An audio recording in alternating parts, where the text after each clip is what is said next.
रहता है भागवतम क्लास में। मेरा मोबाइल में बैटरी डाउन थी इसलिए। तो एक्चुअली में कुछ कीर्तन में थोड़ा स्टैंडर्ड्स हैं। हम लोग जैसे बोलते हैं जय राधा श्याम सुंदर राधा श्याम, कीर्तन पूरा होने के टाइम पे हम ऐसा बोलते हैं, तो स्टैंडर्ड नहीं है। स्टैंडर्ड क्या है? हरे कृष्णा।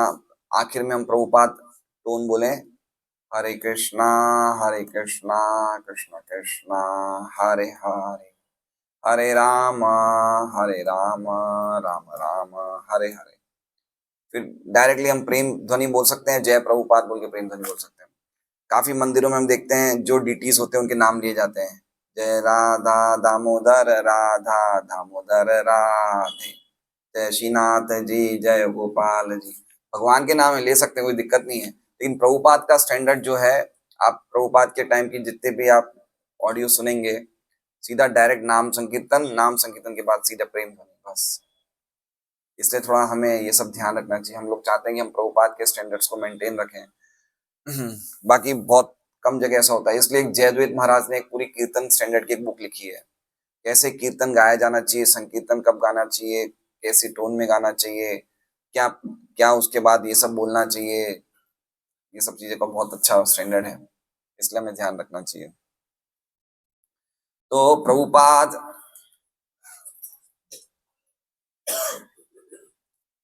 इस तात्पर्य में हमें कुछ ऑल्टरनेटिव देते हैं।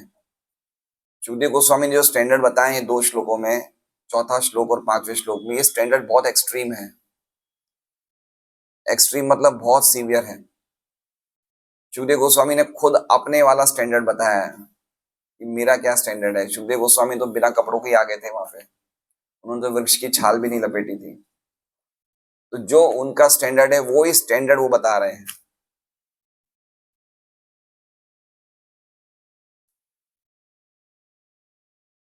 पॉइंट ये कहना चाहते हैं ये 2 श्लोकों में कि जितना ज्यादा हम सुविधा पूर्वक कंफर्टेबल लाइफ के प्रति हम आसक्त रहेंगे, इतना ज्यादा हमें बार बार जन्म लेना पड़ेगा। कंफर्टेबल लाइफ समझ रहे हैं? होम स्वीट होम, अच्छा घर, थोड़ी सुख सुविधाएं हो। तो अगर हमें अच्छा घर सुख सुविधाएं ले रहे हैं तो हम उससे क्या हो रहे हैं? अटैच हो रहे हैं। और जब तक हम उनसे अटैच रहेंगे तब तक हमें बार बार जन्म लेना पड़ेगा। इसलिए सुखदेव गोस्वामी शुरुआत में ही बता रहे हैं। अभी तो सुखदेव गोस्वामी ने बोलना शुरू किया है। सुखदेव गोस्वामी ने पहले स्कंद में तो कुछ कहा ही नहीं था, दूसरे स्कंद में ही बोलना शुरू किया। और शुरू होते ही उनकी क्या स्टैंडर्ड सामने आ रहा है, उनकी मुख से क्या क्या बातें निकल रही है। शुरुआत में क्या था? निद्रया रियते नक्तम विवाहेन च वावया दिवाचारते हया राजन कुटुंब भरणे नवा। दिन में व्यक्ति दिन भर काम करता है, प्रजा के पालन, कुटुंब अपने परिवार के पालन हेतु खर्च करता है, और रात को खाली इंद्रिय भोग करता है और सोता है। तो ये सब चीजें हमने देखा सुखदेव गोस्वामी का स्टैंडर्ड क्या है। और ये 2 श्लोक जो हैं ये सुखदेव गोस्वामी का स्टैंडर्ड बता रहे क्या है। और ये श्लोक हमें ऐसा नहीं समझना चाहिए कि आज की तारीख में ये कोई काम के नहीं है। हमने ये 2 श्लोक सुनेंगे तो हमें लगेगा कि आज की तारीख में कैसे हम इनको अपने जीवन में ला सकते हैं। लेकिन हम ला सकते हैं जीवन में। मेन बात क्या है? हमारा डिटैचमेंट, हमारा वैराग्य होना चाहिए। भक्ति सिद्धांत सरस्वती ठाकुर अपने गुरु से मिलने गए, गौर किशोरदास बाबा जी से। तो गौर किशोरदास बाबा जी उनको घास भी नहीं डाली। किनको? आखिरी लाइन क्या है?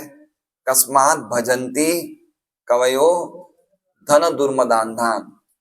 तो फिर क्यों जो ज्ञानी लोग होते हैं या जो मुनिगण होते हैं या जो योगी होते हैं, जो अध्यात्मवादी होते हैं, वो क्यों चापलूसी करते हैं? धन दुर्मद अंधान, जो धन के कारण धन के खराब नशे के कारण अंधे हो चुके हैं, ऐसे लोगों की क्यों चापलूसी करते हैं? कौन लोग? जो भगवान के भक्त हैं या जो वैरागी हैं या जो विरक्त हैं। तो भक्ति सिद्धांत सरस्वती ठाकुर जब मिलने जाते हैं अपने गुरु से, उस टाइम तो गुरु नहीं थे उनके, तो उस समय भक्ति सिद्धांत सरस्वती ठाकुर बहुत बड़े पंडित थे। बहुत बड़े क्या थे वो, एस्ट्रोलॉजर को क्या बोलते हैं हिंदी में, जो ज्योतिष शास्त्री, मतलब इतने विद्वान पंडित थे, इतना प्रकांड ज्ञान था उन्हें हर चीज का, मतलब बहुत ही समाज में एक बहुत ऊंची हस्ती थी भक्ति सिद्धांत सरस्वती ठाकुर की। लेकिन गौर किशोर दास बाबा जी ने उनकी कोई भी योग्यताओं को घास तक भी नहीं डाली। मतलब गौर किशोर दास बाबा जी ऐसे बता रहे थे कि तुम्हारी कोई भी चीज की कोई कीमत नहीं है मेरे लिए। तो भक्ति सिद्धांत सरस्वती ठाकुर ने समझ लिया कि मेरे पास इतनी योग्यता होने के बाद ये मुझे पूज भी नहीं रहे, इसका मतलब इनके पास मेरे से भी कहीं अधिक ज्यादा धन है। ऐसा क्या धन है इनके पास जो ये मेरे मेरे इतनी क्वालिटी से अट्रैक्ट नहीं हो रहे हैं। तो फिर वो उनके शेल्टर में चले जाते, उनकी शरणागति में चले जाते। लेकिन गौर किशोर दास बाबा जी ने उनको आसानी से शरणागति नहीं दी, बहुत बहुत रिक्वेस्ट करने जा, बहुत बहुत क्रंदन करने के बाद उनको शरण मिली। और वो एक ही शिष्य थे उनके, खाली सिर्फ एक ही शिष्य थे। तो गौर किशोरदास बाबा जी ऐसे वैराग्य मूर्ति हैं। तो ऐसे ही जैसे हम ये दो श्लोक देख सकते हैं, गौर किशोरदास बाबा जी भी बिल्कुल सही बैठते हैं, है ना। वो ऐसे ही रहते थे, एक कपड़ा सा पहन लिया, फटा हुआ कपड़ा पहन लिया, जैसे इसमें लिखा ना, चिराने की फटे हुए पुराने कपड़ों के टुकड़े। लेकिन उनके शिष्य कैसे थे? उनके शिष्य भक्ति सिद्धांत सरस्वती ठाकुर ने देखा जाए तो गौर किशोरदास बाबा जी की बातों का विरोध किया, लेकिन उनको प्रिंसिपल में विरोध नहीं किया। समझ रहे हैं बात को? पॉइंट क्या, सिद्धांतिक रूप से विरोध नहीं किया। भक्ति सिद्धांत सरस्वती गौर किशोरदास बाबा जी ने अपने शिष्य भक्ति सिद्धांत सरस्वती ठाकुर को कहा कि तुम कलकत्ता मत जाना, तुम भौतिकतावादी विषय विषय कामनाओं वाले लोगों से मत मिलना, तुम शिष्यों को मत बनाना। और भक्ति सिद्धांत सरस्वती ठाकुर ने वही सब काम किए। कलकत्ता गए तो कहा कि मैं कलकत्ता में कहा हूं, मैं तो मंदिर में हूं, मैंने इतने शिष्य नहीं बनाए, ये सिर्फ ये सब शिष्य जो है ये मेरे गुरु है, मैं इनका शिष्य हूं। और मैं भौतिकतावादी विषय लोगों से मिलता हूं, लेकिन मैं उनका एसोसिएशन नहीं लेता हूं, मैं उनको एसोसिएशन देता हूं।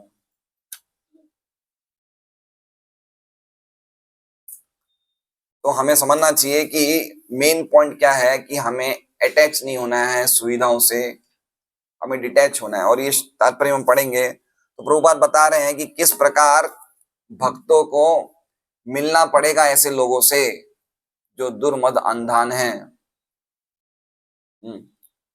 लेकिन फिर भी उनको उनसे अट्रैक्ट नहीं होना है। समझ रहे? जैसे जैसे भक्ति सिद्धांत सरस्वती ठाकुर ने के समय में इतने बड़े बड़े मंदिर बने गौड़िया मठ के,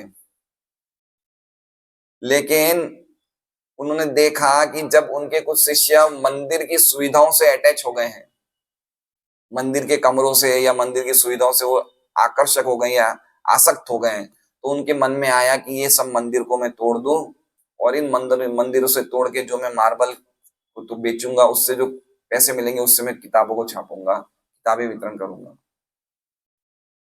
इसलिए हमारा पॉइंट ये है कि हम लोग ऐसे लोगों से मिलते हैं, लेकिन उनको उनका संग लेना, उनको भक्त बनाने के बदले हम उनके जैसे अभक्त ना बन जाएं।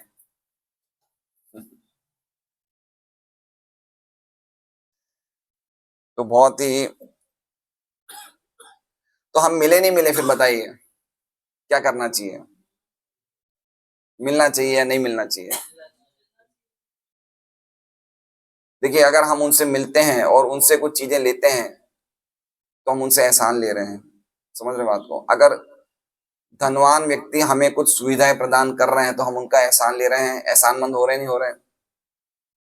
और वो एहसान के बदले क्या मांगेंगे? वो क्या मांगेंगे? वो तो भौतिक सुखी मांगेंगे। और क्या मांगेंगे? आशीर्वाद में क्या मांगेंगे? तो हम तो अपने प्रिंसिपल्स को फिर कॉम्प्रोमाइज कर रहे हैं। इसलिए क्या तरीका होना चाहिए, प्रभुपाद तात्पर्य पढ़ेंगे, तब प्रभुपाद तात्पर्य पढ़ेंगे क्यों हमें इंटरेक्ट कैसे करना चाहिए जिससे कि हम सुखदेव गोस्वामी के इन प्रिंसिपल्स को कॉम्प्रोमाइज नहीं कर दें। देखिए, सुखदेव गोस्वामी ने दो श्लोक बोले हैं, ये दो श्लोक हमारे जीवन में बहुत इंपॉर्टेंट है, बहुत इंपॉर्टेंट है। ये सुनने में ऐसा लग रहा है कि ये फटे पुराने कपड़े कौन पहनेगा, लेकिन हो सकता है हमें अच्छे कपड़े पहनने पड़े, लेकिन वो अच्छे कपड़े हम क्यों पहन रहे हैं? इस भावना से कि अगर मैं फटे को पुराने कपड़े पहनूंगा तो मेरा प्रचार कौन सुनेगा। अगर मैं यहाँ कुर्सी पे वृक्ष की छाल पे बैठ के ओढ़ के पहन सुनाऊंगा तो कितने लोग बैठेंगे यहाँ पे, है ना। ये भावना होनी चाहिए। प्रभुपाद प्रभुपाद को एक वृंदावन में एक व्यक्ति बोले कि आप तो इतने बड़े भक्त हैं, आप तो ये पेड़ पे बैठ के प्रचार करिए, आपको ये सब बड़े बड़े मंदिर क्यों बना रहे हैं। बोले अगर मैं बड़ा मंदिर नहीं बनाऊंगा तो मेरी बात कौन सुनेगा। तो हो सकता है भक्तों को अच्छे कपड़े पहनने पड़े, हो सकता है भक्तों को अच्छे घरों में रहना पड़े, बड़ी बिल्डिंग में, बड़े मंदिर में, लेकिन उनकी भावना क्या होनी चाहिए कि मुझे सामने वाले व्यक्ति को कृष्ण भावनामृत देना है, ना कि मैं उन सुविधाओं से अटैच हो जाऊं। तो हम देखते हैं कल हमने क्या क्या चीजें पढ़ी थी। तो एक बार हम श्लोक बोलते हैं कल का। सत्यां शितो किं कशिपो प्रयासे बाहो स्वसिद्धेयुपबर्हणे किं सत्यंजलौ किं पुरुधान्न पात्रया दिग्वल्कलादौ सति किं दुकूले। क्या क्या चीजें हैं ये, कौन श्लोक समझाएगा। बताइए महाप्रभु कृपा।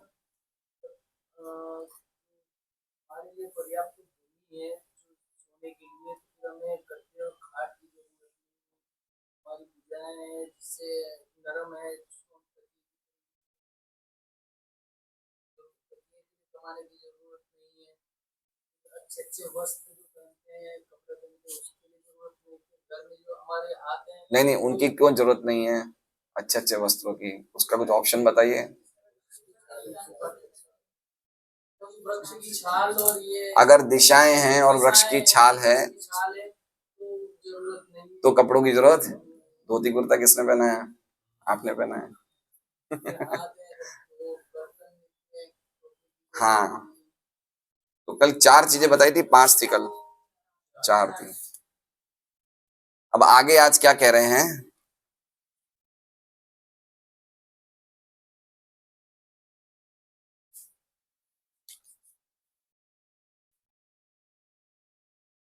चिराणि किम पति न संति दिशंति भिक्षण। चिराणि किम पथि न संति। चिराणी मतलब फटे पुराने कपड़ों के टुकड़े। इंग्लिश में क्या बोलते हैं उसे, रैग्स बोलते हैं, टॉन रैग्स, टॉन क्लोथ्स। फटे पुराने कपड़ों के मतलब पुराने कपड़ों के टुकड़े, चिथड़े। चिराणी किम, किम मतलब क्या, पथि न संति, पथि मतलब मार्ग में नहीं मिलते, नहीं है पड़े में पुराने कपड़ों के टुकड़े। दूसरा कह रहे हैं दिशंति भिक्षाम नेवांग्रीपा भरव्रत। दिशंति भिक्षाम, दिशंति मतलब देते हैं, भिक्षाम मतलब दान, न मतलब नहीं, कौन, एवं मतलब भी, और अंग्रीपा मतलब वृक्ष। अंग्री मतलब चरण और पा मतलब पीने वाले। तो वृक्ष को अपनी खाद्य पदार्थ या अपनी शक्ति कहाँ से मिलती है, चरणों से। वो चरणों के द्वारा पीते हैं चीजों को, इसलिए उन्हें अंग्री पा कहा जाता है। समझ रहे हैं, हम कुछ वृक्षों के मूल में डालते हैं तो उनको एनर्जी मिलती है, तो पैरों के द्वारा पीते हैं, इसलिए उन्हें अंग्री पा, अंग्री मतलब चरण, पा मतलब पीते हैं।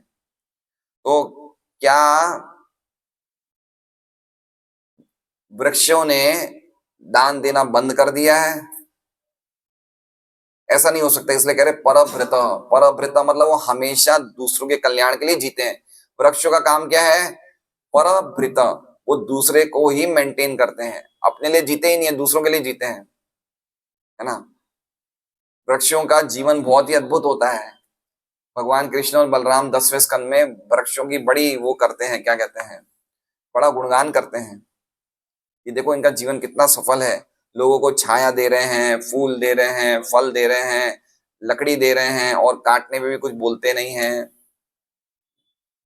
तो कह रहे हैं कि ये लोगों का कल्याण करने वाले, अन्यों का पालन करने वाले, क्या वृक्षों ने अब भिक्षा देना बंद कर दी है? तीसरा क्या कह रहे हैं, सरितो अप्य शिष्यन, क्या अब नदियां सूख गई है। सरिता मतलब नदियां, अपी मतलब भी, और शुष्यन मतलब सूख गई है, क्या नदियां भी सूख गई है क्या। चौथा बता रहे रुद्धा गुहा किम, रुद्धा गुहा किम, गुहा मतलब गुफा, रुद्धा मतलब बंद, और किम मतलब क्या, क्या गुफाएं भी बंद हो गई है।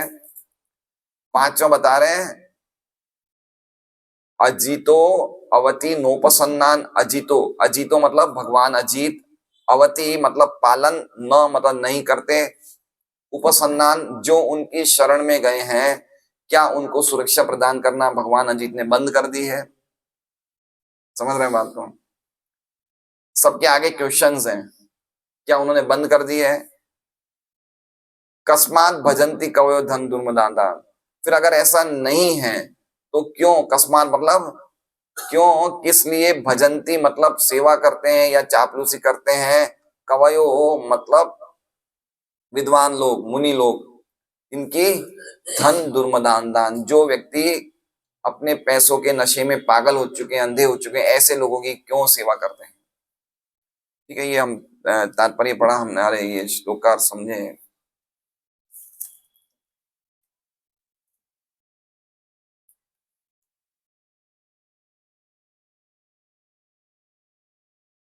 अब देखिए श्रीधर स्वामी बता रहे हैं कि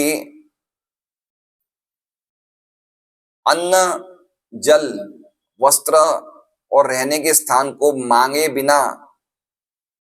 बिना मिल जाए, बिना प्रयत्न किए, वो कैसे प्राप्त होते हैं। जैसे पिछली बार तो बोल दिया कि भाई हमें खाना कैसे है, लेकिन कुछ खाने के लिए भी तो चाहिए, नहीं चाहिए, आप समझ रहे हैं। अंजलि तो खाएंगे नहीं तो कुछ तो चाहिए।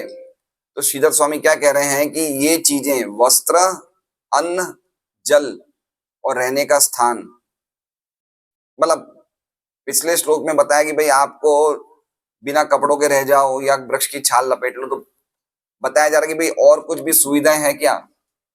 तो कह रहे ठीक है, कुछ वस्त्र हैं तो फटे पुराने कपड़े ले लो। समझ रहे हैं बात को। तो कुछ और सुविधाओं को थोड़ा सा, मतलब समझ रहे, सुखदेव गोस्वामी ने अपने स्टैंडर्ड को थोड़ा सा और डाउन कर रहे हैं, ऐसा समझ लीजिए। जो उन्होंने स्टैंडर्ड बताया उसको थोड़ा सा और, जैसे बोल सकते हैं ना कि भाई अभी हमारा, हम तो इतना नहीं कर सकते। जैसे प्रभुपाद ने सबसे पहले क्या बोला, 64 माला करना है, कुछ थोड़ा तो सही कर दीजिए। तो क्या बोला, चलो 32, बोला ठीक है अब 16 से कम नहीं। ठीक है, तो अब चलो हम वृक्ष की छाल तो नहीं पहन सकते तो क्या करें, कोई बात नहीं, फटे पुराने कपड़े। इस तरह से बताया जा रहा है। बताया जा रहा है कि मांगे बिना जो चीजें मिलती है उनको प्राप्त कैसे करना है, उसके लिए श्लोक कह रहे हैं। तो चिराणी का अर्थ बता रहे हैं फटे हुए वस्त्रों के टुकड़े, और गुहा का अर्थ बता रहे हैं पर्वत की गुफाएं। अब आगे कह रहे हैं कि मान लो कि ये सब भी प्राप्त नहीं हो तो क्या हो। क्या कह रहे हैं, अगर फटे हुए कपड़े नहीं मिले, गुफाएं बंद हो जाएं, नदियां सूख जाएं, या पेड़ हमें कुछ नहीं दें तो क्या करें। तो फिर आगे कह रहे हैं, इसलिए कह रहे हैं अजीत, क्या कह रहे हैं, अजीत कह रहे हैं कि क्या भगवान हरि ने भी रक्षण करना बंद कर दिया क्या। ये चार फेल हो जाएंगे लेकिन भगवान अजीत फेल नहीं होंगे, वो तो रक्षण करेंगे ही करेंगे। पॉइंट ये कहना चाहते हैं श्रीधर स्वामी कि ऐसी स्थिति हम तब तक नहीं प्राप्त कर सकते जब हम भगवान की शरण में नहीं जाएंगे। भगवान की शरण में जाने से ही हमारे में अभयता प्राप्त होगी, तो ही हम वैराग्य की इस लेवल पे आ सकते हैं। ठीक है, भगवान के शरणागत भक्ति ये सब कार्य कर सकते हैं और कोई नहीं कर सकता है, ये बता रहे हैं।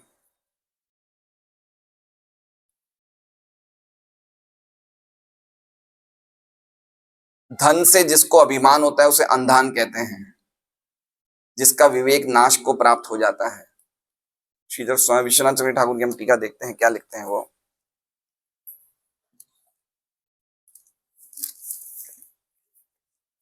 विश्वनाथ चक्रवर्ती ठाकुर ने बहुत ही सुंदर टीका बताई है। जैसे आखिरी आखिरी लाइन क्या थी पिछले श्लोक की,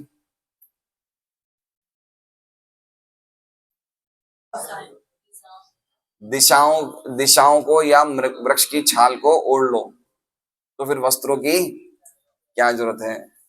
तो अब कोई ये सुने तो वो बोले लेकिन अगर सर्दी लगेगी तो क्या करूंगा मैं। समझ रहे हैं भाई, अगर मैं सर्दी के मौसम में बिना कपड़ों के घूमूंगा या वृक्ष तो सर्दी लगेगी ना लगेगी। तो विश्वनाथ चक्रवर्ती ठाकुर कह रहे हैं गुस्सा हो गया। देखिए ये पूरा श्लोक विश्वनाथ चक्रवर्ती ठाकुर क्या कह रहे हैं, क्रोध में कह रहे हैं। कौन, जैसे बाप बेटे को बोलते क्या तू ये काम नहीं कर सकता क्या मेरा, है ना। तो हर एक चीज के आगे क्या क्या लगा रहे हैं ना, इसका मतलब क्रोधित, रोष होके बोल रहे हैं सुखदेव गोस्वामी, रोष में बोल रहे हैं। जैसे कोई बोले कि भाई मुझे सर्दी लगेगी उसका क्या इलाज है, तो उसके ऑब्जेक्शन पे जोर से बोल रहे हैं कि क्या फटे हुए कपड़े नहीं है सड़क पे। समझ रहे हैं? ये इसलिए क्या क्या शब्द आ रहा है बार बार, क्या तुम ऐसा नहीं कर सकते, फटे हुए कपड़े नहीं है सड़क पे। फिर कह रहे हैं अच्छा चलो ठीक है पहन लिए, भूख कैसे मिटाऊं, अगर मैंने फटे हुए कपड़े तो भूख लग रही है। तो कह रहे हैं क्या वृक्ष नहीं है जो दूसरों को पालन करते हैं, वो तुम्हें भिक्षा नहीं देंगे। फिर आगे कह रहे हैं हो सकता है मनुष्य तुम्हें कुछ ना दे लेकिन वृक्ष तो देगा। क्या कह रहे हैं? मनुष्य देने में फेल हो जाएगा लेकिन वृक्ष फेल नहीं होंगे, तो वृक्ष नहीं देंगे क्या। आगे कह रहे हैं कि ठीक है जल कहां से पीऊंगा। बोले कितनी बेकार बुद्धि है तुम्हारी, क्या नदियां सूख गई है क्या। काफी देखिए अभी आप समझिए गंगा जी के तट पे हम ऋषिकेश में जाएंगे तो काफी लोग तो गंगा जी का पानी पीते हैं। इतना अच्छा निर्मल जल है गंगा जी का बहता हुआ, तो काफी लोग तो सुबह पहले अपने 2 3 5 10 लीटर के वो डब्बे भर देते हैं और दिन भर वही पीते हैं, छान के पीते हैं। तो कह रहे हैं क्या नदियां सूख गई है। अच्छा ठीक है मैंने पानी पी लिया लेकिन मैं अपने आप को बचाऊंगा कैसे, अगर कोई वो हेल को क्या बोलते हैं हिंदी में, हिंदी में क्या बोलते हैं वो जो बर्फ को, ओले, ओले, यस ओले। अगर ओले गिरेंगे तो क्या होगा, मैं बचाऊंगा नहीं, मुझे एक घास की कुटिया चाहिए। तो क्या गुफाएं बंद हो गई है। हर एक चीज का ऑप्शन बता रहे हैं सुखदेव गोस्वामी। लेकिन अगर मैं गुफा में चला गया तो, अगर बाघ मिला तो, ये कैसा कनेक्ट कर रहे हैं। अगर मैं आपने बोल दिया चलो गुफा में रहो, गुफा में बाघ मिला तो फिर आगे कह रहे हैं विश्वनाथ चक्रवर्ती ठाकुर कह रहे हैं क्या विष्णु ने अपने भक्तों की रक्षा करना बंद कर दी, है ना। देखिए ये पॉइंट सब प्रभुपाद है ना अपने तात्पर्य में लिखेंगे। क्यों? क्योंकि भगवान बाघ के हाथ में भी हैं और भक्त के हाथ में भी हैं। इसलिए वो भगवान जो भक्त को इतने प्रिय हैं, वो क्यों बाघ को बोलेंगे कि भाई तुम इस पे आक्रमण करो। समझ रहे हैं? नहीं बोलेंगे। इसलिए तुम डरो मत, तुम इस तरह से जीवन जियो। प्रभुपाद जी का हम तात्पर्य पढ़ते हैं।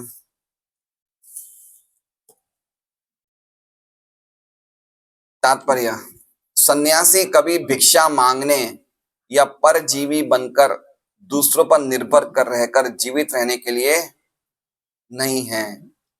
शब्दकोश के अनुसार परजीवी वो है जो समाज को किसी प्रकार का योगदान किए बिना समाज के खर्च पर ही जीवित रहता है। संन्यास आश्रम समाज को महत्वपूर्ण योगदान करने के लिए है, ना कि गृहस्थों की कमाई पर आश्रित रहने के लिए। अब इसको समझिए बात को। प्रभुपाद क्या बोलना चाहते हैं तात्पर्य में, कि जो चीजें बताई गई है वो उसके लिए बताई गई है जो कुछ दे नहीं सकता। किसके लिए बताई गई है? जो कुछ समाज को योगदान नहीं कर सकता। लेकिन अगर सन्यासी बनकर कोई व्यक्ति, ये एक्चुअली पर्टिकुलरली ये श्लोक उसके लिए जिसने कंप्लीटली सब कुछ छोड़ दिया है ना। तो सुखदेव गोस्वामी परमहंस सन्यासी थे, तो वो अपने स्टैंडर्ड की बातें बता रहे हैं। तो कह रहे हैं कि सन्यासी व्यक्ति कोई सन्यास ले ले और सन्यास लेने के बाद कोई घर में जाता है खाली अपना पेट भरने के लिए, वो गलत है। समझ रहे हैं? ऐसा व्यक्ति उसके पास नहीं जाए। अगर उसको जा रहा है तो सही नहीं है। उसको क्या करना चाहिए, उनको इन चीजों से चीजें ले लेनी चाहिए, ये जो चीजें बताई ना ऑप्शंस, उसको किसी के आगे हाथ नहीं फैलाने चाहिए सन्यासी को। हमने ये देखा ना उदाहरण, गौर किशोरदास बाबा जी के पास बहुत धनी व्यक्ति आते थे, लेकिन गौर किशोरदास बाबा जी बात भी नहीं करते थे, उनसे मिक्स भी नहीं होते थे, है ना। देखिए बताया, बात बताई गई है कि जितना ज्यादा कोई व्यक्ति वैरागी होगा या भक्त होगा, जितना ज्यादा, मुकेश आजा, आगे आ जाओ बेटा, या अरविंद जी के पीछे आ जाओ। ये टी शर्ट पे लिखा है fierce demon, fierce demon. Demon तो है, साथ में फियर्स और लिखा है। तो कहा गया है, गुरु महाराज बहुत नोटिस करते हैं सब चीजें। कोई टी शर्ट पे कुछ भी लिखा रहता है ना, what is written on your T shirt. तो हम लोग को कपड़े, टी शर्ट, शर्ट, जो भी हम लोग तो खैर अब कुर्ता धोती पहनते हैं ज्यादा, लेकिन हमारे बच्चे थे जो भी खरीदे ना, तो ध्यान रखना चाहिए, इस प्रकार की चीजें नहीं लिखनी चाहिए जिनका कोई अर्थ नहीं है और विपरीत चीज नहीं बताना चाहिए। अब जैसे मान लो मुकेश ने टी शर्ट पहनी है फियर्स डीमन, तो ये क्या बता रहा है कि ये कौन है, ये फियर्स डीमन है ये। अब ये फियर्स डीमन तो है नहीं, सत्संग में आ रहा है, कथा सुन रहा है। अब काम तो इससे विपरीत हो गया ना। एक तो असुर बता है, असुर के आगे फियर्स और लिखा है, मतलब डरावना असुर, दिखने में भी सुंदर लगता है। तो ये जो बातें टी शर्ट पे लिखी है वो इससे मैच नहीं हो रही है। तो महाराज ये सब चीजें बहुत नोटिस करते हैं। आजकल किसी को नहीं लेने देने, टी शर्ट पे कुछ भी लिखा रहता है, लेकिन वो लोग तो ले लेते हैं। तो सन्यास को कलयुग में मना किया गया है कि आप सन्यास मत लीजिए, है ना। सन्यास को मना किया गया है। कौन सा श्लोक है पता होगा? 5 चीजें कलयुग में मना की गई है। अश्वमेधम गवालंबम संन्यासम फल पैतृकम देवरेण सुतोत्पत्तिम कलौ पंच विवर्जयेत। 5 चीजें मना की, उसमें एक सन्यास भी है। तो कैसा सन्यास मना गया है? वो सन्यास लेना मना किया है जिसमें सन्यासी कोई घर के आगे मांगना शुरू कर दे, वो चीज मना की गई है। इसलिए प्रभुपाद कह रहे हैं कि ऐसा बिना कुछ योगदान किए सन्यासी को नहीं जाना चाहिए कहीं भी। समाज के खर्च पर ही जीवित रहना है, वो अच्छा नहीं है। उसे कहा गया है परजीवी। परजीवी को इंग्लिश में कहा जाता है पैरासाइट। पैरासाइट मतलब वो कोई काम का नहीं है, वो खाली बैठा बैठा खा रहा है, कुछ दे नहीं रहा है, कुछ योगदान नहीं दे रहा है ना। जो व्यक्ति बैठा बैठा खाता है किसी को अच्छा नहीं लगता है। तो ऐसे ही अगर मनुष्य समाज में कोई सन्यासी बैठा बैठा खाता है, कुछ करता नहीं है, तो आगे जाके मनुष्य समाज को सन्यास के कपड़े से ही घृणा आने लगती है। हम देखते हैं आजकल सड़क पे ऐसे भगवा धारी कितने लोग घूमते हैं, हमें मन भी नहीं करता उनसे बात करने का, क्योंकि वो मांगते हैं और कुछ नहीं करते। इसलिए प्रभुपाद ने कहा है कि सन्यास आश्रम को महत्वपूर्ण योगदान करने के लिए, समाज को महत्वपूर्ण योगदान करने के लिए, ना कि गृहस्थों की कमाई पर आश्रित रहने के लिए। इसके विपरीत प्रामाणिक सन्यासियों द्वारा गृहस्थों से भिक्षा लेना दाता के वास्तविक लाभ हेतु संतों द्वारा प्रदत्त सुअवसर होता है। समझ रहे हैं? अब देखिए प्रभुपाद क्या लिख रहे हैं। इसके विपरीत प्रामाणिक सन्यासियों द्वारा, प्रामाणिक सन्यासी मतलब वैष्णव सन्यासी, वैष्णव सन्यासी द्वारा गृहस्थों से भिक्षा लेना दाता के वास्तविक लाभ हेतु संतों द्वारा प्रदत्त सुअवसर होता है। मतलब गृहस्थ से भिक्षा लेके किसका लाभ हो रहा है? जो दे रहा है उसका लाभ हो रहा है। अब इसमें एक सिस्टम समझिए बात को। 3 आश्रम होते हैं, चौथा आश्रम सन्यास होता है। पहला आश्रम ब्रह्मचरी, दूसरा कौन सा है? गृहस्थ है, तीसरा है वानप्रस्थ, चौथा सन्यास आश्रम। ये 4 आश्रम में एक आश्रम ऐसा है जिसमें आप धन के साथ कनेक्शन रख सकते हो और स्त्री के साथ कनेक्शन रख सकते हो। कौन सा आश्रम है? गृहस्थ आश्रम है। आप खूब धन कमा सकते हो, आप स्त्रियों से संपर्क रख सकते हो, इसे कहते हैं गृहस्थ आश्रम। तो इसे कहा गया है लाइसेंस फॉर सेंस ग्रेटिफिकेशन। क्या कहा गया है? इंद्रिय तृप्ति करने के लिए हमें लाइसेंस मिल गया है। इंद्रिय तृप्ति के 2 मुख्य साधन कौन सा है? धन और स्त्री। और वो किसको लाइसेंस मिलता है? गृहस्थ को। तो गृहस्थ को ये चीज की सुविधा मिली है, ये लाइसेंस मिला। ये लाइसेंस बाकी 3 आश्रमों को नहीं मिलता। तो गृहस्थ को जो ये लाइसेंस मिला इंद्रिय तृप्ति का, इसकी कीमत ये चुकाता है इन 3 आश्रमों के लोगों को दान देके। समझ रहे हैं? अगर दान नहीं दे रहा है गृहस्थ, तो आप समझिए वो बहुत अंधेरे कुएं में जा रहा है। इसलिए उसका कर्तव्य है कि जो सन्यासी, जो वैष्णव, जो वानप्रस्थी, जो ब्रह्मचारी प्रचार में लगे हुए हैं, उनको खूब अपने सामर्थ्य के हिसाब से उनको खूब दान धर्मादा करना चाहिए। नहीं तो वो और ज्यादा, उसका मन और ज्यादा दूषित होता जाता है और वो इंद्र तप्ति के जाल में और ज्यादा फंसता रहता है। इसलिए इस प्रकार से समाज में एक सिस्टम है। तीन आश्रम प्रचार करेंगे, एक आश्रम इन तीनों का पालन पोषण करेगा, है ना। क्यों करेगा वो? क्योंकि उसको इन्होंने इंद्र तप्ति करने की रजामंदी दी है। चलो भाई तुम्हें इंद्र तप्ति करनी करो, लेकिन साथ साथ में इन तीनों को तुम देते रहो। तो ये आपस में ऐसे सामंजस्य है। तो इसमें प्रभुपाद कह रहे हैं कि अगर सन्यासी जा रहे हैं किसी के घर में, तो उसकी भावना क्या होनी चाहिए कि मैं उसके लाभ हेतु जा रहा हूं और बदले में वो कुछ देगा तो उसको मैं स्वीकार करूंगा, उसका लाभ हो रहा है। ये प्रभुपाद बताना चाहते हैं। मतलब पॉइंट ये बता रहे हैं प्रभुपाद ये श्लोक से ये तात्पर्य को कैसे लिंक करने की, एक्चुअल में मिलने की कोई आवश्यकता नहीं है, लेकिन चूंकि उसके मन में भावना है कि इनका कल्याण हो, इसलिए सन्यासी जा रहा है या विरक्त व्यक्ति जा रहा है, और बदले में वो कुछ ले रहे हैं दे रहे हैं, तो उससे उनको लाभ होता है ना। कोई भी सुविधा अगर गृहस्थ देता है तो उसको बहुत बड़ा लाभ होता है। इसलिए गृहस्थों को सन्यासियों का बड़ा ध्यान रखना चाहिए, या ब्रह्मचारियों का या भक्तों का, ये गृहस्थों का धर्म है। कितना ध्यान रखना चाहिए प्रभुपाद आगे बताते हैं, देखिए कैसे ध्यान रखना चाहिए, ध्यान से पढ़िए आगे। सनातन धर्म प्रथा में सन्यासी को भिक्षा देना गृहस्थ का कर्तव्य होता है, और शास्त्रों का आदेश है कि वे सन्यासियों को अपने परिवार के बालक जैसा माने। कैसा माने? रामचंद्र जी कैसा माने? बालक जैसा। मतलब सन्यासी कौन है? हमारे घर के बच्चे हैं, और बिना मांगे उन्हें भोजन वस्त्र इत्यादि, मतलब ये हैसियत ना आने दीजिए कि वो मांगे हमसे। देखिए बालक जैसा मानने का मतलब क्या हो गया, जैसे मान लीजिए हमारे बहुत लोगों के बच्चे बच्चे हुए होंगे जो स्कूल में पढ़ते होंगे, ठीक है, तो कभी हमने ऐसा देखा है माओ ने कि बच्चे स्कूल में परीक्षा में बहुत भयंकर पढ़ाई कर रहे हैं, उनके पास डाइनिंग टेबल पे भी आने का टाइम नहीं है, हम अपना जूस फल खाना उसके कमरे में भेज रहे हैं। ऐसा कभी हुआ है हमारे साथ? हुआ है ना, कि बच्चे इतनी पढ़ाई कर रहे हैं तो वो अभी आएंगे नहीं कि मम्मी मुझे रोटी दो, मुझे, हम उनकी मांगों से पहले ही उनके कमरे में जूस पहुंचाते नहीं पहुंचाते हैं।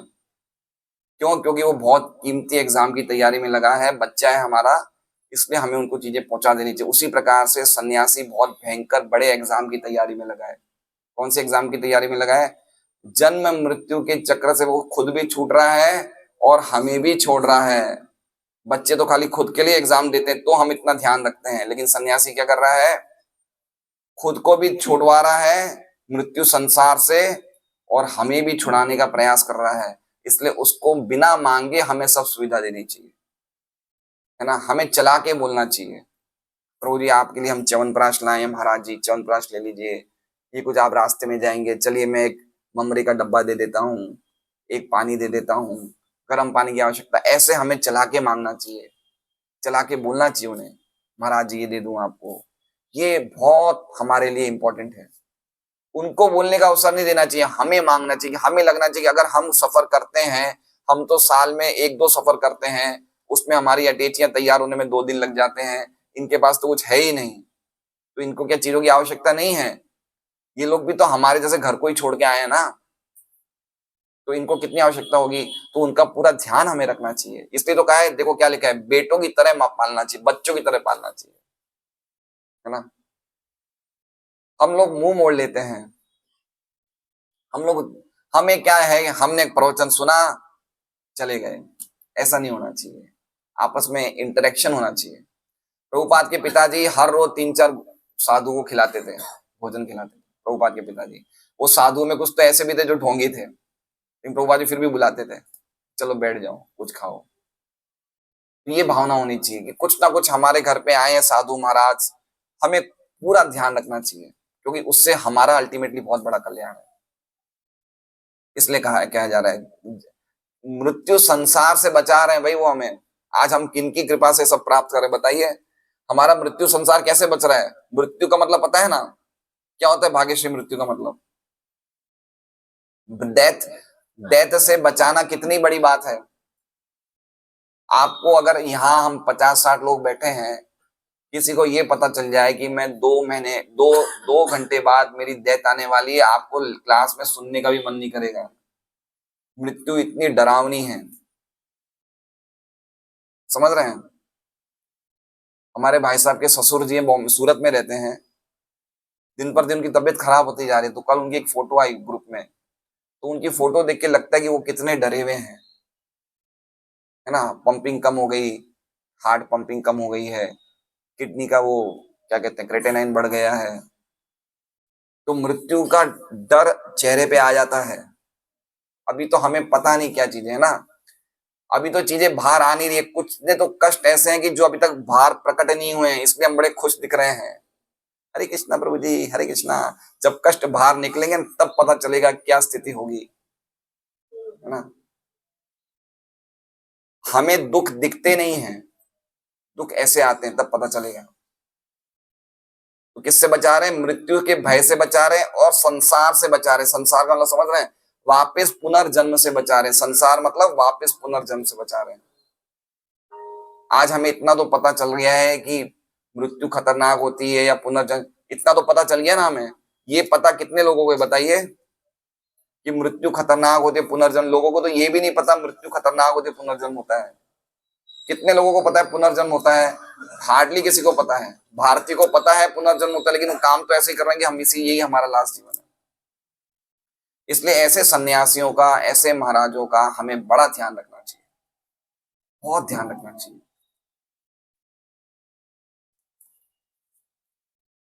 इसलिए छद्म सन्यासी को श्रद्धालु गृहस्थों की दान वृत्ति का अनुचित लाभ नहीं उठाना चाहिए। अब सामने ये भी बता रहे हैं, एक तरफ ये बता रहे हैं कि गृहस्थों को ये करना चाहिए, और एक तरफ क्या बता रहे हैं कि सन्यासी को भी ध्यान रखना चाहिए कि उसका अनुचित लाभ ना लें, है ना, वो भी गड़बड़ नहीं करे। दोनों चीज प्रभुपाद बता रहे हैं कि भाई वो भी अनुचित लाभ ना लें, जितना उनको आवश्यक है उतना ही लें, ज्यादा वो लाभ लेंगे तो वो भी गड़बड़ है। अनुचित मतलब समझ रहे हैं? ज्यादा अननेसेसरी गृहस्थों के दान पे आश्रित रहना, ये भी प्रॉपर सन्यास नहीं है।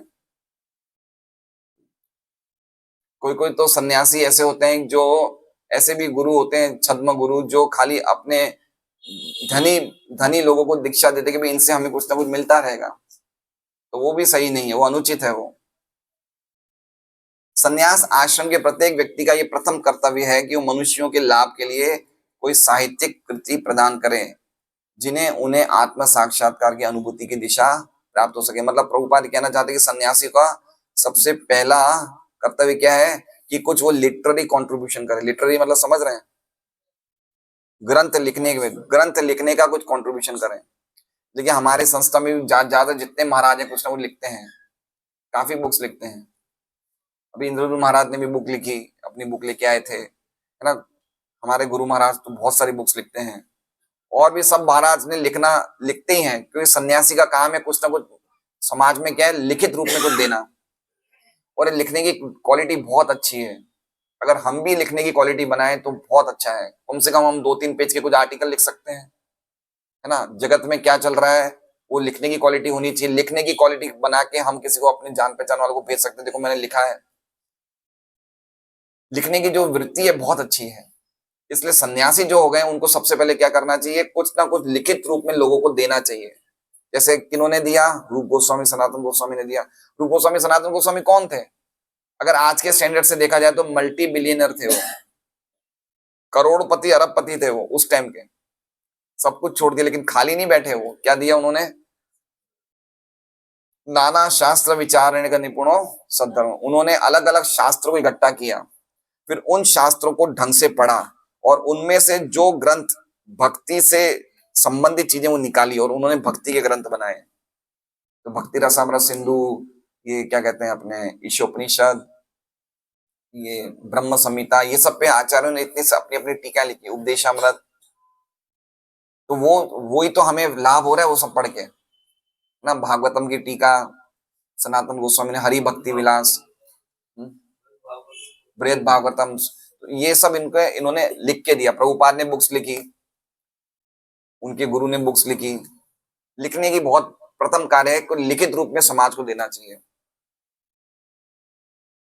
श्री सनातन, श्री रूप तथा वृंदावन के अन्य गोस्वामी के संन्यास काल में अन्य कर्तव्यों में सर्वप्रधान कर्तव्य था वृंदावन के सेवा कुंज में पारस्परिक विद्वतापूर्ण गोष्ठी। इस स्थान पर श्री श्री राधा दामोदर मंदिर की स्थापना शील जी गोस्वामी ने की, तथा शील रूप गोस्वामी एवं शील जी गोस्वामी की समाधि भी यहीं स्थित है। मतलब कहने का मतलब कि ग्रंथ भी लिखने और साथ साथ में भगवान की चर्चा करने के लिए एक मीटिंग, जैसे हमारी क्या है, ईष्ट गोष्ठी। क्या ये ईष्ट गोष्ठी? ईष्ट गोष्ठी मतलब कुछ रोज चर्चा होनी चाहिए, एक सभा होनी चाहिए जिसमें भगवान की चर्चा करी जाए। ये उनके प्रधान कार्य थे गोस्वामियों के। आपस में 6 के 6 गोस्वामी बैठ जाते थे। कहाँ बैठते थे? राधा दामोदर मंदिर जहाँ पे अभी है, वहां उस जगह को सेवा कुंज बोलते हैं, और वहां पे भगवत चर्चा करते थे, ग्रंथों की चर्चा करते थे। इस प्रकार से वो लोग रोज ये इनका नियम था। वे सारे मानव समाज के लाभ हेतु दिव्य महत्ता वाले प्रचुर साहित्य अपने पीछे छोड़ गए। इसी प्रकार समस्त आचार्यों ने, जिन्होंने स्वेच्छा से संन्यास आश्रम ग्रहण किया, मानव समाज को लाभ पहुंचाना ही अपना लक्ष्य बनाया, न कि सुखपूर्ण गैर जिम्मेदार जीवन व्यतीत करके अन्यों के ऊपर भार रूप बनकर। ये प्रभुपाद के कितने सन्यासी डिसाइपल्स है, कितना उनकी सेवा है, देख लीजिए आप, कितनी सेवा है। हम तो सोच भी नहीं सकते हम इतना कर सकते हैं, है ना। गोपाल कृष्ण महाराज थे, या जितने भी है, राधा नाथ महाराज हैं, राधा गोविंद महाराज हैं, लोकनाथ महाराज हैं, भक्ति चारू महाराज हैं, भक्ति आश्रय वैष्णव महाराज आने वाले 12 तारीख को यहाँ पे बहुत अच्छी क्लास देते हैं। सबको आना चाहिए आप लोगों को। सोमवार को यहाँ आएंगे भागवतम क्लास देने। एक दिन यहाँ रहते हैं, 2 दिन यहाँ रहते हैं, 2 दिन बम्बई, ऐसे घूमते रहते हैं। तो ये उनका ये कंट्रीब्यूशन है, जो ग्रंथ है उसका प्रचार करना। कब करेंगे हम लोग, हमें भी करना चाहिए वानप्रस्थी बन के। बहुत इंपॉर्टेंट चीजें ये सब चीजें।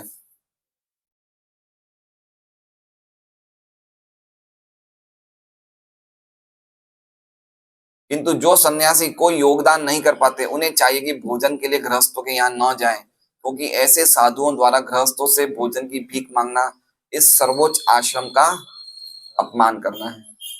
सर्वोच्च आश्रम कौन सा है? सन्यास, उसका अपमान करना है। सुखदेव गोस्वामी ने चेतावनी विशेष रूप से उन साधुओं को दी है जो अपनी आर्थिक समस्या हल करने के लिए वृत्ति को अपनाते हैं। कलयुग में ऐसे सन्यासियों की भूलता है, भूलता मतलब मेजॉरिटी है। जब कोई मनुष्य स्वेच्छा से या परिस्थितिवश सन्यासी बन जाता है तो उसमें दृढ़ विश्वास होना चाहिए कि परमेश्वर संसार में समस्त सर्वत्र समस्त जीवों के पालन करता है। कौन सा शब्द है इस श्लोक में बताइए? ये जो बोला अभी प्रभुपाद ने, कौन बताइए? जल्दी हाथ खड़ा करिए, जल्दी बताइए। हैं? अजीत, अजीत शब्द।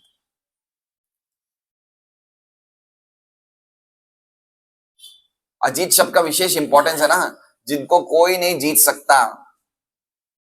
बोलने का अर्थ क्या है कि मान लीजिए हमने किसी ऐसे व्यक्ति की शरण ली, जो व्यक्ति को कोई और व्यक्ति ने हरा दिया, तो ऐसे व्यक्ति की शरण लेने से क्या फायदा? समझ रहे हैं बात को? हमने कोई ऐसे व्यक्ति की शरण ली जो व्यक्ति किसी और से हार गया, तो ऐसे व्यक्ति की शरण लेने से क्या फायदा? इसलिए कहा गया अजीत, अजीत को कोई नहीं हरा सकता, इसलिए ऐसे व्यक्ति की शरण लेनी चाहिए, इसलिए अजीत शब्द लिखा है। तो भला वे क्यों क्यों कर अपने शरणागत की उपेक्षा करेंगे जो 100% उनकी सेवा में लगा रहता है। एक सामान्य मालिक भी अपने नौकर की आवश्यकताओं का ध्यान रखता है, तो फिर सर्वशक्तिमान सर्व ऐश्वर्यवान परमेश्वर अपने पूर्ण शरणागत जीव के जीवन की आवश्यकताओं की न जाने कितनी परवाह करते होंगे। मेन बात है कि एक समय आएगा कि हमें भगवान की कृपा पे आश्रित रहने के लिए सीखना चाहिए, है ना। हम लोगों को आश्रय में तो रहना ही है, तो कैसे हम जिए कि हम भगवान की कृपा पे, भगवान पे आश्रित रहें। ये कब रहे, ये कब होगा? जैसे जैसे धीरे धीरे हम लोग वानप्रस्थ आश्रम में प्रवेश करेंगे। अभी भी गृहस्थ आश्रम में, हमें कभी कभी गृहस्थ आश्रम में बड़ा गर्व होता है कि देखो ये तो सन्यासी है, ये ब्रह्मचारी, ये तो है, कुछ नहीं है इसके पास, हमारे पास क्या क्या है। लेकिन आप लोग भी तो, हम लोग भी तो आश्रित है ना, हम लोग भी तो आश्रित हैं। अपने परिवार वालों के स्नेह पे हम भी आश्रित हैं, है नहीं है? आज हमें अच्छा लगता है ना परिवार में जाना, अच्छा लगता है ना। घर में अगर बीवी बच्चे होते तो हमें अच्छा लगेगा, नहीं होते तो हमारा भी तो मन नहीं लगता है ना। तो उनके स्नेह पे हम भी तो आश्रित हैं। तो अगर हमें आश्रय लेना है तो क्यों नहीं भगवान की कृपा का आश्रय लें, ये पॉइंट कहना चाहते हैं। सामान्य नियम यह है कि सन्यासी भक्त किसी से मांगे बिना एक छोटा सा साधारण कॉपिंग धारण करे, वो इसे सड़क में पड़े चींटड़ों से प्राप्त कर लेता है। जब वो भूखा हो तो वो किसी उदार वृक्ष के पास जाए जो उसे फल देगा, और जब उसे प्यास लगे तो बहती नदी से जल पी ले। सनातन गोस्वामी जब बनारस गए थे तो उनको वो सब, उनके कपड़े वपड़े सब बिल्कुल वो जैसे खराब हो गए, दाढ़ी वाड़ी बड़ी थी। तो चैतन्य महाप्रभु ने कहा कि तपन मिश्रा जाओ इनको नए कपड़े पहना दो। तो सनातन गोस्वामी ने कहा तपन मिश्रा को कि आप मुझे नए कपड़े मत दीजिए, आपकी कोई पुरानी धोती दे दीजिए, उसमें से मैं काट के कपड़े बना लूंगा, है ना। तो उन्होंने नए कपड़े नहीं लिए, उसमें से काट के बना लिए, बता रहे हैं कॉपिन पहन के। मतलब पॉइंट ये है कि बिल्कुल कंप्लीटली वैराग्य में थे सनातन गोस्वामी। सनातन गोस्वामी की कितनी सुंदर क्वालिटी, उनमें वैराग्य भी था उनमें विनम्रता भी थी और प्रकांड ज्ञान था। ये तीनों क्वालिटीज खाली सनातन गोस्वामी में तीनों क्वालिटीज का मिश्रण था। जब वो भूखा हो तो किसी उदार वृक्ष के पास जाए जो उसे फल देगा, और जब उसे प्यास लगे तो बहती नदी से जल पी ले। उसे आरामदेह घर में रहने की आवश्यकता नहीं होती, बल्कि उसे चाहिए कि पर्वत की गुफा खोज ले और जंगली पशुओं से, विश्वनाथ श्री ठाकुर की टीका आ गई ना, जंगली पशुओं से। विश्वनाथ श्री ठाकुर ने क्या लिया था? गुफा में चला जाऊंगा, शेर होगा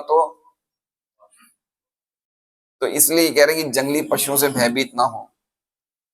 उसे ईश्वर में विश्वास होना चाहिए, क्योंकि वे सबों के हृदय में वास करने वाले हैं। भगवान व्याघ्रों तथा अन्य जंगली जानवरों को आदेश दे सकते हैं कि वे उनके भक्त को परेशान ना करें।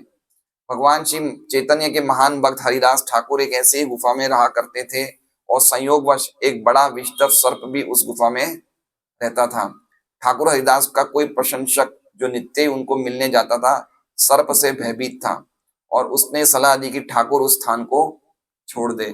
चूंकि उनके भक्त सर्प से भयभीत थे और वे नियमित रूप से उस गुफा में आते थे, अतएव ठाकुर हरिदास ने उनका हित देखकर प्रस्ताव मान लिया। समझ रहे हैं बात को? उस व्यक्ति को डर लग रहा है, लेकिन हरिदास ठाकुर को डर, वो रह रहा है उस गुफा के साथ। एक्चुअली में वो गुफा का को पार्टनर था, ऐसा प्रभुपाद लिखते हैं। कौन था को पार्टनर? पार्टनर मतलब समझ रहे हैं, एक व्यापार में पार्टनर होते हैं, दो जने। तो गुफा के दो पार्टनर कौन थे? हरिदास ठाकुर थे और वो सांप था। लेकिन हरिदास ठाकुर को बिल्कुल भी डर नहीं लग रहा था। और वो कैसा था? मतलब इतना विषधर सांप था कि उसकी सांप की फुफकार से ही जहर निकलता था, फुफकार से। लेकिन हरिदास ठाकुर का देखिए भजन का स्टैंडर्ड देखिए, उसको बिल्कुल डर, आप समझ रहे हैं? हरे कृष्णा बोलते हम तो एक कॉकरोच को देख के डर जाते हैं। 4-5 दिन पहले यहाँ पे माताओं के बीच से कॉकरोच निकला, वो ऐसा भगाया कि ये कॉकरोच हमारा। अरे भाई, कॉकरोच की जगह हमने कॉकरोच की जगह कब्जे कर लिए, कॉकरोच ने हमारी जगह कब्जे नहीं कर ली है ना? हम तो ऐसे भगाते हैं छिपकली कॉकरोच को जैसे क्या हो गया है। ये देखिए, एक जहरीला सांप उस गुफा में था और हरिदास ठाकुर को बिल्कुल डर नहीं लग रहा था। लेकिन इन्होंने क्या देखा कि मेरे कुछ भक्त आते हैं मुझसे मिलने, उनको डर लगता है, तो उन्होंने सांप को नहीं बोला, खुद जाने को तैयार हो गया हरिदास ठाकुर। देख रहे हैं आप क्वालिटी? देखिए, सांप को नहीं बोल रहे हैं कि तू चले जा, या सांप को भगाया नहीं, उन्होंने क्या बोला? मैं ही गुफा छोड़ देता हूँ, मेरा पार्टनर रह जाएगा यहाँ पे। देखिए अब आगे क्या पढ़ते हैं अभी। किंतु ज्यों ही, हाँ, अतः ठाकुर हरिदास ने उनका हित देखकर प्रस्ताव मान लिया। किंतु ज्यों ही ऐसा तय हुआ तो सांप उस गुफा के बिल से बाहर निकल आया और सबों की उपस्थिति में उसने उस स्थान को सदा के लिए छोड़ दिया। इसका मतलब क्या हुआ कि भगवान हरिदास ठाकुर के हृदय में भी थे, सांप के हृदय में भी थे। तो भगवान ने सांप के हृदय में क्या बोला कि भाई ये मेरे भक्तों को परेशान मत करो, वो जाए सचा तुम चले जाओ। मतलब क्या बताया जा रहा है इसमें? पॉइंट क्या बताया जा रहा है कि अजीत पे जब हम पूरी तरह से आश्रित रहेंगे तो फिर हमें डर नहीं लगेगा, है ना? मारे कृष्णा राखे कृष्णा मारे के, ये एक शरणागति का कंप्लीट। अभी इंद्रदुम्न महाराज बता रहे थे, इनका हिस्ट्री बता रहे थे। एक जगह हम गए थे कला मंदिर शोरूम में, तो बता रहे थे कि मैं 5 महीना अमेजोन के जंगलों में रहा। अमेजोन के जंगल देखे आपने कभी? कभी आप गूगल पे आप सर्च करेंगे, अमेजोन के जंगल इतने खतरनाक हैं, इतने खतरनाक हैं कि कोई व्यक्ति अगर अमेजोन के जंगलों में चला जाए तो वापस आ ही नहीं सकता है वो। इतने जहरीले लोग रहते हैं, जहरीले प्राणी, कैसे लोग रहते हैं वहां पे। सबसे बड़े दुनिया के जंगल अमेजोन जंगल है। इंद्रदुम्न महाराज प्रचार करने लगे, 5 महीने अमेजोन जंगल में रहे। बोले मुझे कभी कभी जहरीले प्राणी काटते भी थे, लेकिन मैं फिर भी रहा। मैं देख सकते हैं हम, ये एक सन्यासी का लेवल है। पर्टिकुलरली ये 16वें अध्याय का पहला गुण देख लीजिए। देवी गुण में पहला क्या है? अभयम सत्व संशुद्धि। अभयम सन्यासी का पहला गुण है। क्यों? क्योंकि उसने भगवान की शुद्ध भक्ति से, रेशमा माता जी मुंह में नाखून मत काटिए, उन्होंने भगवान की भक्ति से अपने अंदर परमात्मा है उनका साक्षात्कार कर लिया। इसलिए उनको पता है कि मैं इस गुफा में या इस जंगल में अकेला नहीं हूं, मेरे साथ कौन है? भगवान है। समझ रहे बात को? ये उनका स्टैंडर्ड है। जैसे मान लीजिए हम कहीं जा रहे हैं और हमारे साथ मैं अकेला हूं तो कितना डर लगे, लेकिन अगर हमारे साथ राज विद्या जैसे पहलवान हो, हमें क्या डर है? अकेले हैं तो क्या डर है ना? तो क्यों हम दो जने डरते नहीं है? क्योंकि मुझे लगता है उनके साथ, मेरे साथ कौन है? ये पहलवान है। तो उनके सन्यासी को क्या लगता है, मेरे साथ कौन है? मतलब उन्होंने परमात्मा का साक्षात्कार कर लिया, इसलिए उनको डर नहीं लगता है, इसलिए कहीं भी चले जाते हैं, उनको बिल्कुल डर नहीं लगता है। ये अभयम के बारे में, अजीत के बारे में बता रहे हैं सब। सांप के हृदय में वास करने वाले भगवान के आदेश से उसने हरिदास को वरीयता प्रदान करते हुए उस स्थान को छोड़ने का और उन्हें विचलित न करने का निश्चय किया। अतएव ये ऐसा ज्वलंत उदाहरण है जिससे पता चलता है कि भगवान किस प्रकार ठाकुर हरिदास जैसे प्रामाणिक भक्तों को सुरक्षा प्रदान करते हैं। सनातन धर्म के विधानों के अनुसार मनुष्य को प्रारंभ से सभी परिस्थितियों में भगवान की सुरक्षा पर पूरी तरह निर्भर रहना सिखाया जाता है। संन्यास का मार्ग उन्हीं के लिए ग्रहणीय बताया गया है जो पूर्ण रूप से सिद्ध तथा पवित्र हो। हम लोग इस स्टेज पे नहीं है, लेकिन हमें समझना चाहिए कि ये स्टेज भी एक आती है जब व्यक्ति इतनी तरह से प्यूरिफाई हो जाता है। हरे कृष्णा कृष्णा कृष्णा हरे हरे, हरे राम राम राम। देखिए प्रभुपाद ने क्या किया, प्रभुपाद के संपर्क में जितने जो भक्त है ना, उनको 2-2 3-3 साल में संन्यास दे दिया कि जाओ तुम अमेरिका जापान चले जाओ, तुम चाइना चले जाओ प्रचार करने। आसान बात है, आप बताइए, चाइना में रशिया में प्रचार करना आसान बात है? अभी हम इंद्रजीत महाराज बता रहे थे, बोले मैं रशिया में गया 2-3 महीने पहले, तो मुझे केजीबी के जासूसों ने पकड़ लिया। केजीबी पता है क्या है? केजीबी अमेरिका की खुफिया एजेंसी है, जैसे अरे सॉरी रशिया की, अमेरिका की है सीआईए, ऐसे रशिया की है केजीबी, जैसे पाकिस्तान की कौन सी आईएसआई। ये सब इनकी खुफिया एजेंसियां होती है, जिससे कि ये लोग क्या है कि ये बहुत खतरनाक एजेंसियां होती है। तो इंद्रजीत महाराज ने कहा कि मैं रशिया में एक जगह प्रचार कर रहा था, लेक्चर दे रहा था, तो वो केजीबी के आदमी दरवाजे पे खटखट करते हैं और वो हमारे भक्तों ने दरवाजा खोला तो बोले कि आप कौन? बोले हम केजीबी से हैं, और तुरंत महाराज को पकड़ लिया और जेल में डाल दिया। फिर उनकी सुनवाई हुई अदालत में, तो महाराज ने कहा वो कोर्ट जज से कि भाई मैंने कुछ गलत काम नहीं किया, मैं तो आपके कल्याण के लिए आया हूँ। उनको 5 साल की सजा सुना दी गई थी, लेकिन फिर महाराज ने रिक्वेस्ट किया तो उस जज थोड़ा सा समझदार था, उसने कहा कि हम आपको छोड़ देते हैं, लेकिन आपको 24 घंटे में इस देश से बाहर निकलना पड़ेगा और 5 साल तक आपको बैन इस देश में वापस नहीं आ सकते। आप समझ रहे हैं? एक मुसलमान सोसाइटी में हम हरि नाम करने नहीं जा सकते सूरत में। क्यों? क्योंकि हमारे मन में परमात्मा है, लेकिन हमें विश्वास नहीं है। लेकिन वो कहाँ गया? रशिया चले गए। रशिया में जितना अत्याचार भक्तों पे हुआ कहीं नहीं हुआ है। कुछ कुछ भक्तों ने तो जेल में रशिया में जान दे दी है। एक बहुत अच्छी बुक है सॉल्टेड ब्रेड, नमकीन रोटी, वो पढ़ने जैसी है। भक्तों पे इतने अत्याचार हुए कि उन्होंने, सरकार ने वहां के भक्तों की माला खींच ली, माला तोड़ दी। फिर वो क्या करते थे, ब्रेड होती ना ब्रेड, ब्रेड को गीला करके सुखा के उसके वो गोली गोली बना देते थे और ऐसे वो माला बना के जप करते थे। कितने भक्तों ने अपनी जान दे दी रशिया में, जब ये पहले कम्युनिस्ट देश था ना, यूआरआरएस, यूआर क्या बोलते हैं, यूएसएसआर। तो ऐसे भक्त लोग डरते नहीं है। अब देखिए महाराज, और कितने महाराज आते हैं इस्लामी देशों में, शर्ट पैंट पहन के जाते हैं। दुबई में आप धोती पहन के नहीं जा सकते एयरपोर्ट पे, क्या पहनना पड़ता है? शर्ट पैंट टोपी, चोटी वोटी नहीं बताना है। पाकिस्तान में कितने सारे लोग जाते हैं प्रचार करने, क्यों? क्योंकि इनमें ये अभयता का गुण आ गया कि परमात्मा हमारे हृदय में, हम साक्षात भगवान के साथ हैं, हमें क्या होगा? अगर जो भी होगा कृष्ण की इच्छा से होगा, कृष्ण चाहेंगे तो हम मर जाएंगे, कोई दिक्कत नहीं। ये कैसे आएगा? जब हम पवित्र हो जाएंगे। जरूरी नहीं हम भगवा कपड़े पहनेंगे तो आएगा, हमें अभी भी ये गुण आ सकता है। सन्यासी को ही भगवत प्राप्ति करनी ऐसा नहीं, हम सबको अधिकार है भाई।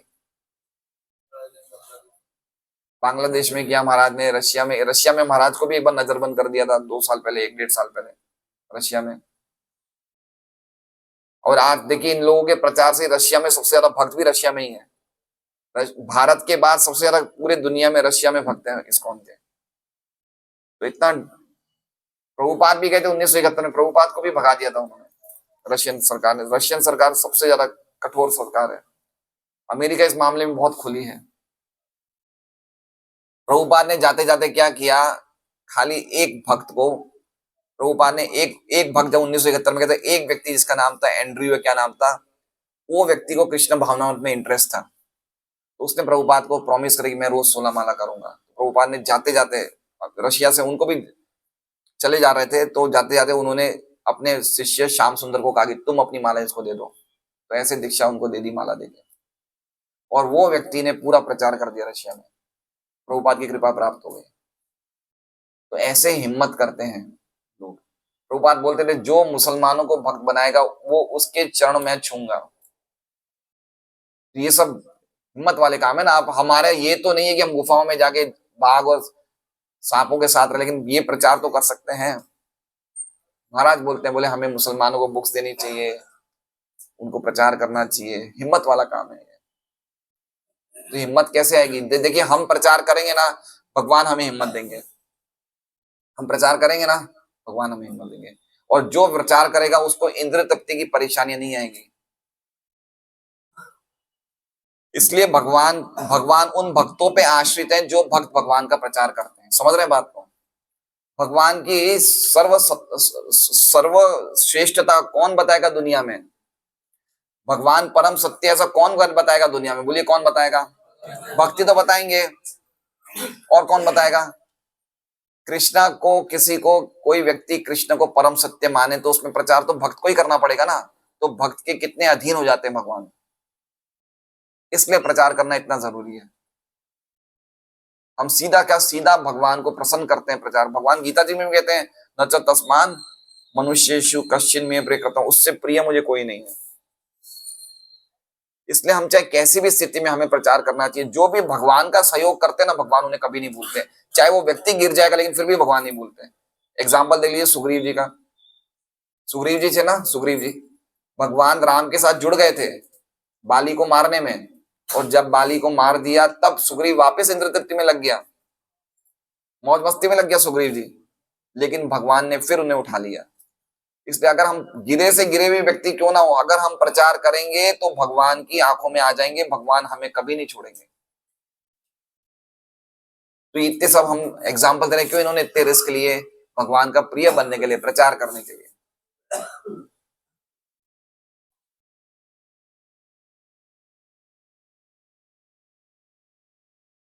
संन्यास का मार्ग उन्हीं के लिए ग्रहणीय बताया गया जो पूर्ण रूप से सिद्ध तथा पवित्र हो। भगवद गीता 16.5 में भी इस अवस्था का वर्णन देवी संपत्ति के रूप में हुआ है।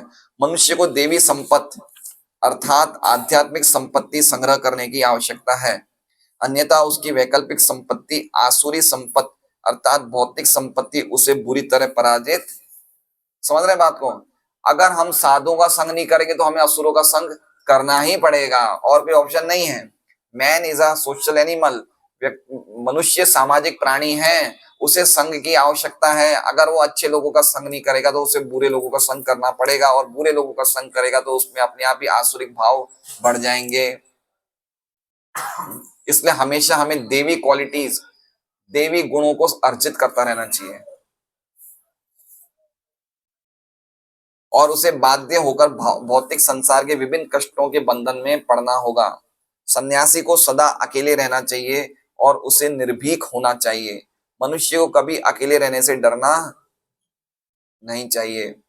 यद्यपि वो कभी अकेला होता नहीं है, भगवान सबों के हृदय में वास करते हैं, और जब तक मनुष्य मान्य विधि द्वारा शुद्ध नहीं हो जाता हो लेता, तब तक उसे अकेलेपन का अनुभव होता रहेगा। हम अकेले हैं तो क्या गम है ना, गाना था।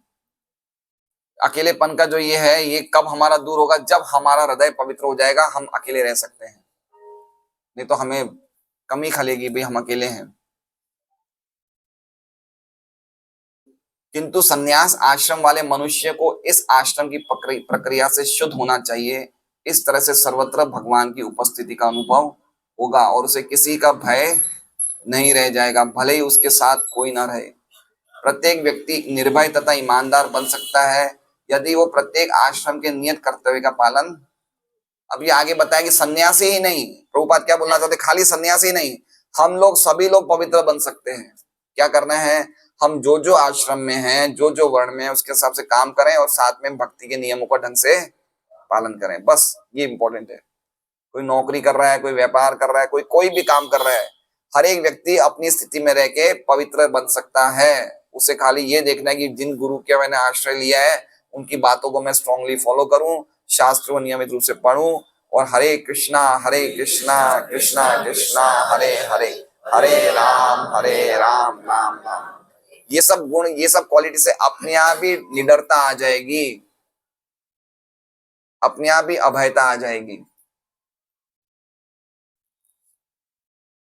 मनुष्य वैदिक आदेशों का श्रद्धा पूर्वक श्रवण करके तथा भगवान की भक्ति द्वारा वैदिक ज्ञान के सार को आत्मसात करके अपने नियमित कर्तव्यों में स्थिर हो सकते हैं। वैदिक ज्ञान के सार को आत्मसात करके मतलब जो शास्त्रों में लिखा है उसे हमें जीवन में उतारने का प्रयास करना चाहिए। खाली सुनना काफी नहीं है, उसे हमें उतारना चाहिए, आत्मसात करना चाहिए कि ये मुझे करना है। अगर मुझे समझ में नहीं आ रहा है कैसा करना है तो मैं अपने कोई वरिष्ठ भक्त से पूछूं कि प्रभु जी ये जीवन में मुझे करना है। जैसे एक आदेश है कि भाई हमें वानप्रस्थ आश्रम जाना चाहिए तो जाना चाहिए हमें, ये आदेश है। करदम मुनि गए, देखिए करदम मुनि के घर में कौन प्रकट हुए? स्वयं भगवान को ढूंढने के लिए लोग घर से बाहर निकलते, उनके घर में स्वयं भगवान थे, फिर भी गए। क्यों गए? क्यों गए वो है? सिस्टम को फॉलो करना है, सिस्टम को आदर देना है। ये सिस्टम है, मुझे इसको आदर देना है, सम्मान देना है, इसलिए हो गए। इसलिए पॉइंट ये है कि वैदिक ज्ञान के सार को जो शास्त्र में लिखा है उसे अपने जीवन में उतारने का प्रयास करना चाहिए, तो ही हमें सफलता प्राप्त होगी। हरे कृष्णा। श्रीमद् भागवतम की, शील प्रभुपाद की।